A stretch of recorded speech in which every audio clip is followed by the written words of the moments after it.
Para nós, o discurso do candidato á presidencia da Xunta, o señor Núñez Feijóo, ten dúas vertentes. Por unha parte, un discurso esperable, fixo o discurso que corresponde aos seus compromisos de campaña e ao seu perfil como líder dun partido conservador que representa a dereita en Galicia, pero un discurso tamén decepcionante, sobre todo polas súas inconcrecións.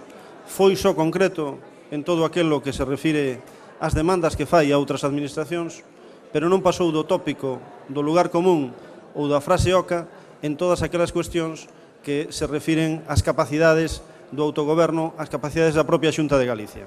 Neste sentido, para nós é unha profunda decepción a súa posición en relación coa reactivación económica e a loita contra as consecuencias da crise en Galicia, máis alá dun diagnóstico sobre a gravedade da crise que todos compartimos, pois non hai ningunha medida concreta, cifrable, medible, que poida darlle algunha seguridade, algunha confianza, que poida alentar a esperanza no futuro para aqueles que teñen dificultades nestes momentos, e creemos que representa un retroceso moi grave, unha volta ao pasado en aspectos centrais, como pode ser o plan de infraestructuras. De novo voltamos ao plan Galicia, que debería ser esquecido, e en cuestións como a protección do litoral ou en xeral a defensa do medio ambiente.